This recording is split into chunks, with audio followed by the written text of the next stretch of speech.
Tuesday afternoon, everybody. Hope you had a nice holiday weekend here in the United States. And it's Jim, it's Amadeus, and we haven't seen each other in a while, my friend. Good to see you. How was your weekend? Other than fixing the computer, which is never fun. Yeah, it was pretty good. Good. It's pretty good. It's good to be back. So yeah, got a full week of sports ahead of us. A lot happened over the weekend too. So Mhm. let's get to it. All right. I gotta say, I loved U.S. Open golf in prime time. To just kind of hang out and watch golf at night, which is something we don't normally get to do. And then to see some really good golf. I mean, you had Rory in there, you had Scotty Scheffler in there, you had Ricky Fowler in there. You had some of the world's top golfers playing an amazing golf course. How would you like to play an 81 yard? Now these are pros, right? An 81 yard par three, and they couldn't handle it. It was just a torture to them. And then the following day, Well, they 80 yards is a bit of Go ahead. 80 yards tends to be it's a tough club. Like they really don't have a club for 80 yards. You're hitting like a light sand wedge at that point, or maybe if you have a 60-degree, you're trying to like really hit it heavy, but you'd really have to get the ball on that. Yeah, you're getting loft is what you're getting. I don't know. I think most of them did a pitching wedge or a 9-iron, and just didn't jack it. I mean, they just kind of bumped it, and that didn't work. So yeah, it was some pretty wild golf, and it was fun to watch. I think that it was very entertaining. It was also competitive, and you didn't know what was going to happen down to the last. Rory's putter, I don't understand what they were talking to him and said that his putter was gone, but that's not what happened. He just couldn't seem to drive the ball. That seemed to be the problem. And so that was what happened there. Amadeus, you're back. Okay. I was just saying that people were talking about Rory McIlroy not, being able to putt in the final couple of holes, and that really wasn't it. It was he drove the ball, in positions where when he did get on the green, he was putting from 25 or 30 feet away. So, that's a two putt even for as good as those guys are. Yeah, he's one where he was close to winning the Canadian Open, and then he choked on the last day. And of course, he was right there in the U.S. Open and let it go on the last day. So it's the story of Rory. The story of Rory. This is not the Rory. The summer of Rory may happen, but the spring of Rory has not happened. So yeah, it was, and then we had a first-time winner, which is good because Mr. Clark came through, although he almost spit it up the last couple holes himself, but he came through on that. Here's the thing that I thought was interesting, and that was that Scotty Scheffler has played, 14 tournaments this year. He hasn't finished outside of 10, and he's made an average of $1 million a tournament. So, just saying, not consistency. I think that's pretty good. You can say that's pretty consistent. It was also nice to see Ricky Fowler get back. I mean, because Ricky hasn't played. He's had some ups and downs, and he hasn't really played competitively in the last couple of years. But it was good to see him back. Well, he joined the Live Tour, didn't he? So yeah. So I haven't even seen him really, other than the majors, in a while. And yeah, I was shocked to see his name at the top of the leaderboard after the second day. I was like, where did he come from? Yeah. Exactly. So, all right. Maybe you can explain it. Did you watch the Mexico-U.S. soccer game that I shouldn't say soccer game, I should say melee, um, the other night. It was pathetic. Yeah, I definitely I watched both the Canada and the Panama one. Right, Now I may have been falling asleep during the USA one, but I right, mean I was on the USA myself in that one, so I was happy to see them win. right. But what a mess. 6 cards, 4 red cards, 2 yellow cards. Um, the homophobic chants from the Mexicans. I mean, it was brutal. It was absolutely brutal, and it is what it is. But it was not exactly sportsmanship at its best. And you just sit there and go, man, just please try to figure this out. So we'll see how that all plays out. But amazingly, it was not. It was a good soccer weekend, but it wasn't necessarily a great soccer weekend. So what are we looking for this week, my friend? Yeah, so this week we still got a bit of an international break going right now. There's a full slate ahead today. I think something like 12 matches at 2:45 for the Euro qualifiers, and we do have a full slate of MLS matches on Wednesday in the Yay! middle of an international break, which I still will never understand the logic behind that, but. That's okay because I'm pretty sure the international break is over after today. But still, I mean, it doesn't mean these players are going to travel back for their Wednesday match. Hey, Katie, it's good to have you. It's always Katie is one of our good friends, and Katie, it's good to have you in the house. You got some questions after golf and soccer talk? Go ahead. What do you got for us? Go ahead. You hit us up. We'll do our best to answer them for you. Uh, so you go ahead and get those together. And international soccer. Will there be many friendlies coming up soon, Amadeus, or is that too early for that? Well, we've been having a few international friendlies during this break. Hmm. So because there's a few of the European groups that have 5 teams instead of 6 teams, so not Hmm. everybody can play a game. Like Serbia, for example, today they're playing their only Euro qualifying match of this international break. They had to play a friendly, I think, against Kuwait. They played, but. Yeah, so they had to play a friendly, and this is going to be their only competitive match of the break. But yeah, it's after this, we'll be back into league play. So it'll be MLS. Obviously, this has a full slate on Wednesday, which I still Sure. don't understand. You don't really give these guys much time to travel back from their nations, but Hmm. anyway, they were talking about the league that had some games on the weekend too. So, yeah, so the MLS will have a full slate tomorrow. I'm sure Brazil and Argentina will be back on the weekend, Hmm. and I believe we'll probably have some Copa Libertadores coming up soon Oh, too, okay. probably next weekend or the week after. So, yes, definitely a lot going on in South America. Well, we got Major League Baseball today, and Katie's getting ready to give us some questions. So, Katie, take your time. We're going to be here. Um, the game of the and it's hard to even say this. All right, the series of the week. It's Baltimore and Tampa Bay. Um, that when you say it, it even feels weird. But seems to be. All right, let's see what Katie's got. We'll bounce back. 20 million for the pack is looking like the deal. I obviously think the pack is done. My thoughts as a Texan here. Katie, that's a good question. I don't think that $20 million is it. I think it's going to be closer to 25, maybe even 28.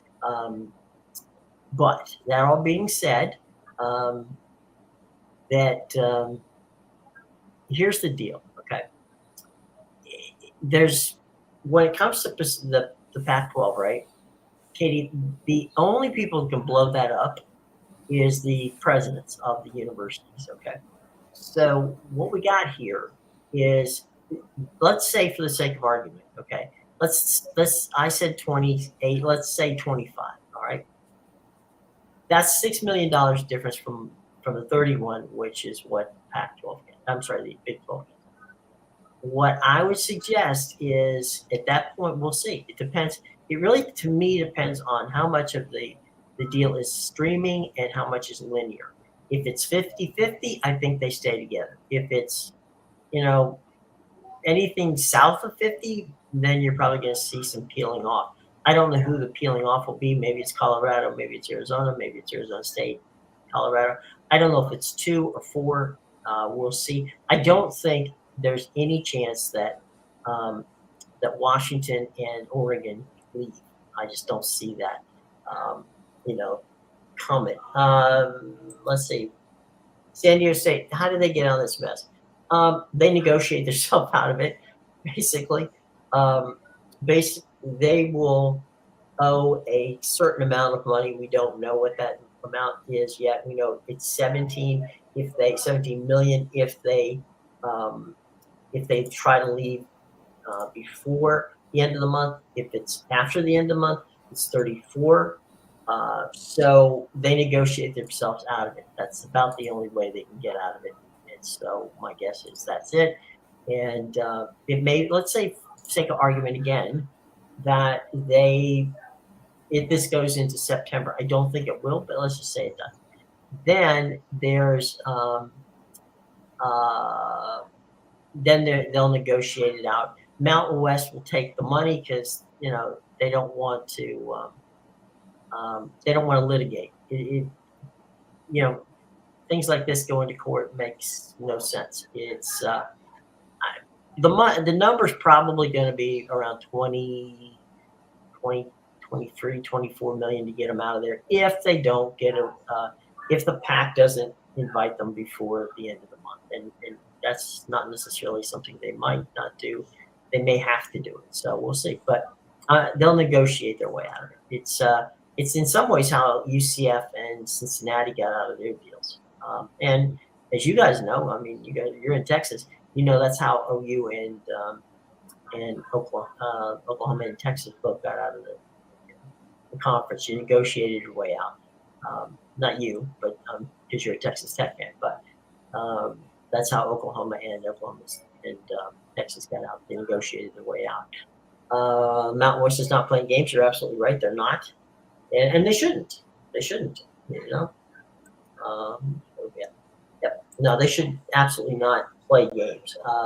They should play. They should be hardball, and they will. And like in all negotiations, you play hardball, and until you walk away with something that you feel is fair. And right now, they caught San Diego State on their back foot, which was stupid on their part. But hey, you get yourself into these messes, right? I thought as you saw on Twitter, I spoke to folks at SMU, and they had not filed for anything to get out of the American. They presently say it. They shouldn't have sent that letter that they sent on, saying that we're looking into something and could you give us a break? That makes no sense at all. They're in the conference until they're not, and right now they're in the conference whether the conference wants to admit it or not, because they didn't formally leave the conference. So, we'll see how that works out. But anyway, yeah, I mean, I think that the Pac-12 will decide one way or the other whether or not they want to stay together or not. It's not Big 12's not knocking them out. The Big 10's not knocking them out. It's up to the presidents to decide if they want to stay together or not. And there's no bad guy here pushing them out the door. It's up to them. Stacey's leadership is scary, Stacey. I think that where that was a problem was not as much incompetence as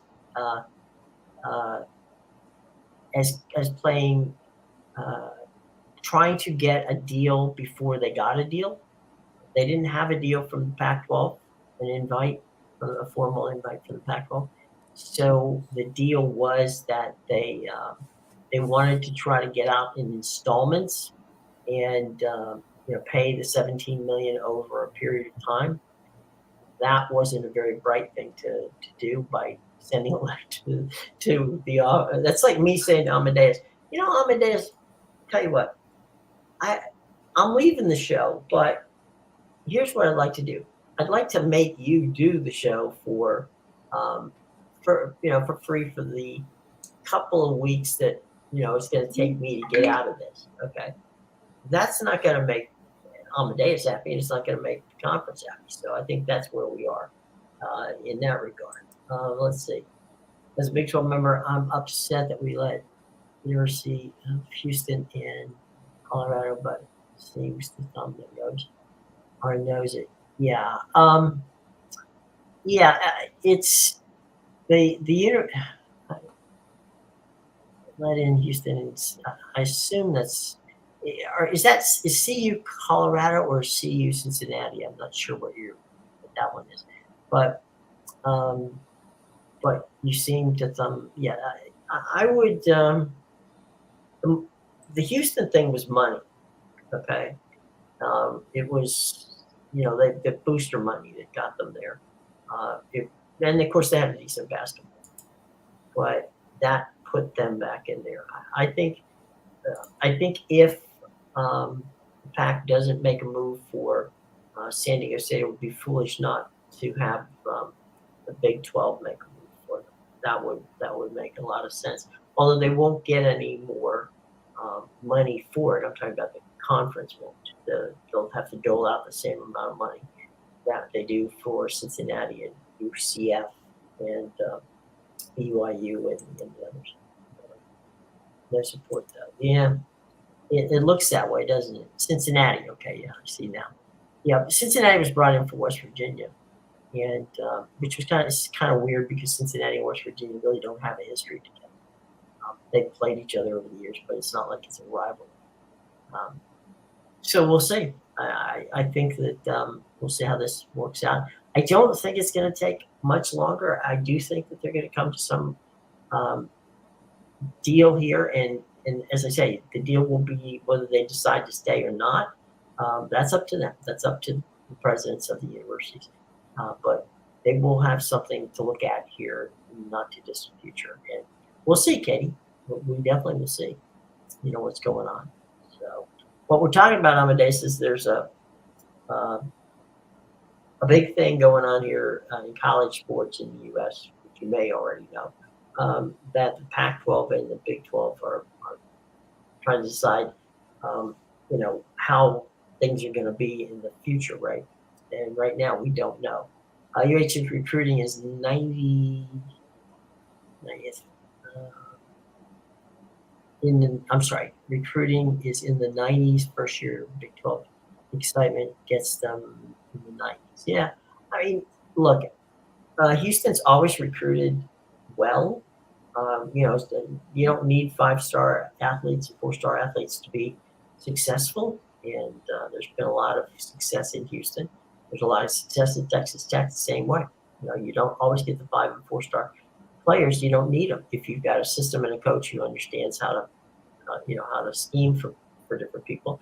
TCU didn't, and they got it all the way to the playoffs last time. So we'll see. I mean, I think that recruiting is an art form, and you don't have to be Alabama or Georgia or Ohio State to get players good enough to make a squad that is a challenging team for big city commuter school. It has always been a big city commuter school, Houston.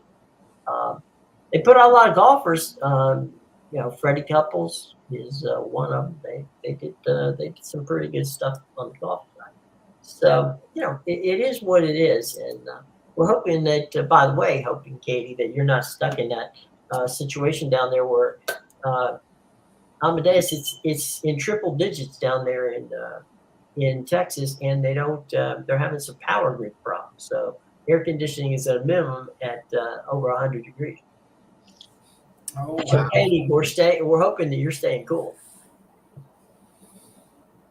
So yeah, I mean, let's see. Amadeus, you like your background. What's the stadium? I'm not about 100% sure what this stadium is behind me. It's a stadium about to be crushed by an airplane. That's the only thing we can figure out. Um, if I had to look at, I'm looking to the in the background. It looks like a soccer stadium, and so it kind of looks like Mexico City. Yeah, I was gonna say I think it's somewhere in the Americas for sure. You're gonna Yeah, see the mountain in the background, and definitely a metropolitan area behind it. There's a lot of big buildings. So I'm going to say Mexico. It's 100 degrees. Whoa, wow. That's hope you're near water. You know, yeah. Yeast. That's hot. So yeah, we're as I said before, Katie and Amadeus and the rest of y'all, um, the idea of Tampa Bay and Baltimore being the series of the week, is a little surprising. I'm not going to lie. It definitely is something that that we got going here that I didn't see coming here. I forgot that they were going to play each other, and it's going to be pretty interesting, I would think. Um, the uh, the game tonight is Glass now is pitching for Tampa Bay, and Bradish is pitching for the Baltimore Orioles. Detroit and Kansas City, it's Lynch and Lorenzen. I'm sorry. Philadelphia's at Atlanta. That's Strider for Atlanta, and Suarez for Philly. Toronto, your Toronto Blue Jays are playing against a very hot, suddenly, Miami team. Cushney is pitching for Toronto, and Perez is pitching for Miami. Chicago is at Pittsburgh. Stroman and Lovato. St. Louis is at DC, and that's Montgomery pitching for St. Louis. Gore for the Nationals. Yankees are hosting Seattle. That's Kirby and Cole. So you get to see Mr. Cole pitch tonight in the Bronx. Colorado, Cincinnati, that's Davis versus Lively. Oakland versus Cleveland, that's Medina versus Silvally. Boston and Minnesota, Crawford and Ober. Mets and Houston, Verlander and Valdez. Texas and the Chicago White Sox, that's Evaldi against Crease. Arizona is at Milwaukee, that's Nelson and Rhea. San Diego at San Francisco, that's Lugo and DeStefani, and the Dodgers are at the Angels, Kershaw and Detmers in that group from that standpoint. So some pretty interesting stuff. By the way, I don't know why, but tomorrow Tampa Bay and Baltimore's playing a 12-10 game. So that's kind of an interesting situation because I see it's only a 2-game series between Tampa Bay and the Orioles. So that's kind of odd. But did I glean anything out of Amadeus, your background, to say your sports connection of what is Amadeus's personal background? I bet what she wants to know about where from you, Amadeus, a little bit about what your sports he covers. He is an amazing soccer expert. He knows everything you could possibly know about a number of different soccer leagues. So, pretty amazing stuff. Yeah. I'm Canadian myself. My background is Italian, but I cover. When it comes to sports, I watch everything. Mhm. All the North American sports. Obviously, I watch soccer leagues all across the world. Turkey, Croatia. Doesn't matter. European leagues. I'm not too much into the African or the Asian soccer leagues too much, but I do love the North American and the South American and the European soccer. Definitely a specialty there. And pretty much I'm a soccer expert, but I watch a ton of stuff. I used to handicap Champions League volleyball. before COVID kind of derailed it. I handicap Korean baseball, so it's just whatever I feel like watching. Really, You didn't go after Allie in the tennis. The table tennis that Russian was a Russian table tennis that Allie did.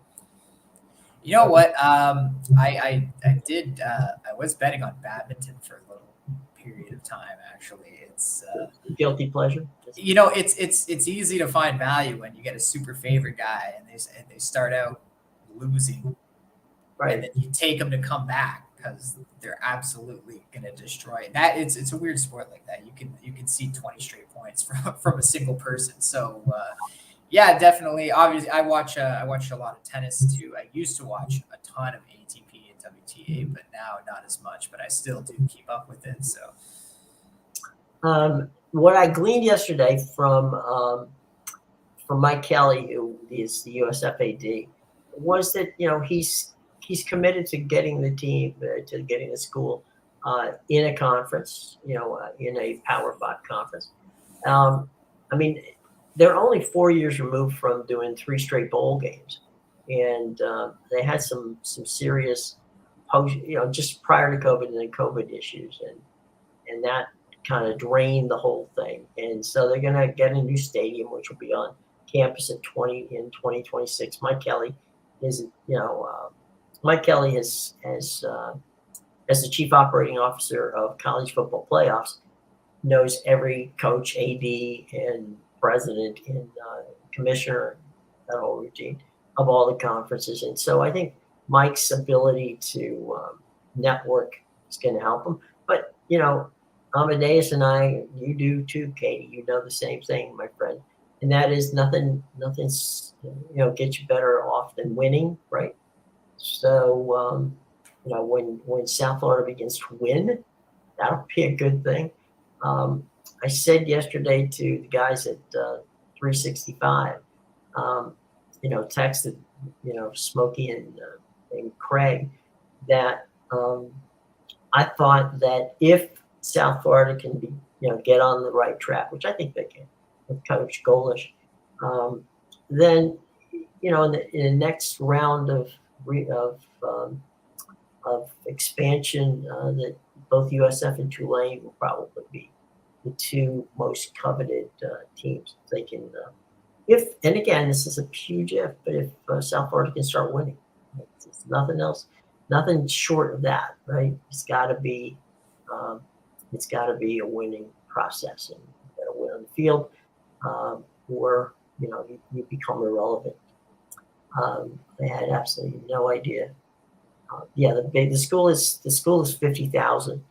It's in the 11th largest television market in the country, and sometimes Amadeus, this as well as I do, Katie, you do as well, that you can get lost in Tampa Bay. So you got the Lightning win 2 consecutive back-to-back, which is redundant, Stanley Cups, and then they go into a third final against Colorado. So that's 3 years of that. You had 3 years of Tom Brady with the Buccaneers, a Super Bowl win, which was hosted at the stadium where the USF plays. And then you had Tampa Bay in the World Series, the Rays in the World Series in the COVID year, and they consistently are in the playoffs. So you have a lot of plus the weather's nice. So there's a lot of competition, and you have to be able to play. So the hope is that they'll get there. That would be nice. We'll see how I'll have to talk about Smokey. You can be my agent, okay, Katie? We'll work from that. But it'd be fun to do that. 365 is a sports network nowadays here on YouTube, which is based in Texas, and they do a really good job. They talk about national stuff and local stuff, and they're really good people. So yeah, I do like. I liked his interview with Norm Hitchcock. Norm and I worked together at HSC in Houston. He was in Dallas, I was in Houston, and there were times where I tweeted out this morning. There's times I want to kill him, but you know, it is it's a guy, but it's a guy who's a great guy in Dallas. He's a sports talk show host, but when he worked with us, it was sometimes it was like, come on, Norm, you know, we got to get you going. So, you know, everybody has those days, right? So anyway, what's on the agenda for you today, my friend? What are you looking at? I'm just getting ready to watch these 245 games. There's, like I said, there's about 12 of them, I believe. Are you gonna watch them all at the same time, or are you gonna I, just? I can't even the streaming service I have for it's DAZN. They don't let you do like more than four, really. Mhm. Not with the plan I have anyway. So like that's about all I can do. I think I Well, have plays I on think, 6 of the games. So yeah. Why don't you give the information out where you can get that kind of information? yeah, Your information. you can get my plays at bigal.com and pickadvisor.com. I got 6 up for these 245 games, which unless you got lightning fingers, you probably won't be able to get them in time. And then I got 3 baseball plays up for later tonight. So Okay. So you got a little bit of everything. yeah. Nowadays, may know Peckham's um, comments about playing in Houston. What were his comments, Katie? I don't remember them. Playing outside Houston. It probably was like the equivalent of playing on the surface of the sun.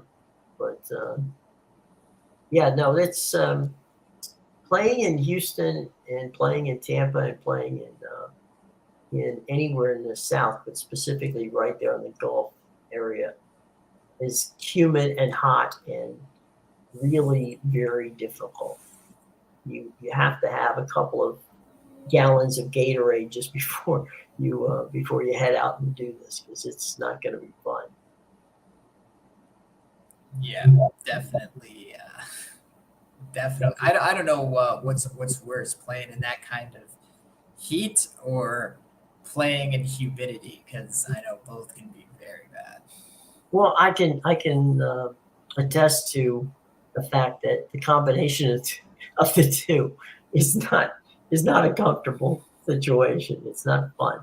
Um, you know, when football teams come down and think of the pads and all that other stuff you're wearing, you know, all that stuff, and it really just becomes, you know, I've seen guys who are, you know, in tremendous shape just bogged down.